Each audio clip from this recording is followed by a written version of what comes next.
92 থেকে ভাত বেছে হকারদের খাওয়াই। এখন দেবে তারেক জিয়া, আমরা কই কি চলবো? আমরা কি এখন বয়স্ক মানুষ, আমরা কিভাবে চলবো? একটা চোখ দেখেন কি অবস্থা হয়ে গেছে, কিভাবে চলবো? কিভাবে চলবো? হকার উঠেই দিয়েছে, আমরা কিভাবে খাবো সেটা চাই। হকার এই 92 থেকে আমরা আইছি, 92 থেকে আমরা হকারের ভাত খাওয়াই, আমরা জীবন বাঁচাই। হকারের একটা হকারের পেছনে 10 জন 12 জন মানুষ চলে, তাহলে হকার তুলে দিলে মানুষ চলবে কেন করি, খাইবে কেন করি? গরিব মানুষ কি করবে?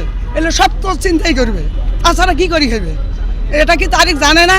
17 বছর থাকিয়ে যে আইসিস বাবা তুমি 80 গরম ভাত পাইছো, এটা চিন্তা করবে জনগণের জন্য। জনগণের জন্য চিন্তা না করলে কাম হইব না।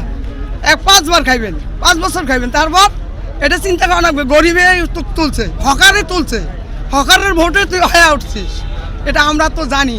হকার মার্কেটে থাকি, দেখি তো হকারেরা কত দূর তারিখ জিয়ার জন্য। আর আমরাও চিন্তা করছি, বাপ গেছে এই পথে, মাও গেছে এই পথে, ভাই গেছে এই পথে, এখন একলাই তারিখ জিয়া আছে। এই কারণে আমরা তারেকের ভোট দিছি, তারেকের ভোট দিয়ে তুলছি। 32 নম্বর ওয়ার্ডে থাকি আমরা, পানি ট্যাঙ্কির ওইখানে আমরা ভোট দিছি। তাই আমরা তো ভোট দিয়ে তো দিলে আমরা ভাতা না পাই, তাহলে আমরা কিভাবে চলবো? চেহারা দেখতেছেন তো? তারিক জিয়ার সাথে কথা, তারিক জিয়ার সাথে কথা, তারিক জিয়ার কিস্তি করে খাইবে। সরকারের কাছে চাই আমরা হকার বসু, আমরা গরিব মানুষ, দোকান কাপড় সস্তা তো কিনতে পারি, আমরাও কিনতে পারি। আমরা মার্কেট, বড় বড় মার্কেটে আমরা কিনতে পারবো? আমরা কিনতে পারবো না। আমরা ফুটপাথে চাই, ফুটপাথে দিবে না কেন?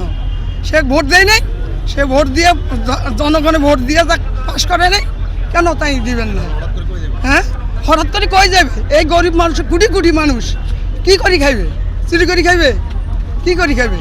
তার যে খালি কইতেছে লাভায় আমরা ভাতা দিব, কারে ভাতা দেবে? এখনো তো ভাতা পাই নাই আমরা, এখনো তো ভাতা পাই নাই। কেন ভাতা পাই না আমরা? এই হলো কথা। এখন হকার বসবে, সেটার জন্য তারিক জিয়ার কাছে আবেদন। তারিক জিয়া বসবে দিবেন না, তাহলে হকারের ঘরের ব্যবস্থা করে দিবে। দেখ বিদেশে যে সিস্টেম, সেই সিস্টেম করে দেখ বাংলাদেশ, তাহলে বাংলাদেশে শান্তি থাকবে সবাই। তাছাড়া কিভাবে শান্তি থাকবে? আমরা গরিব, আমরা কি করি খামো?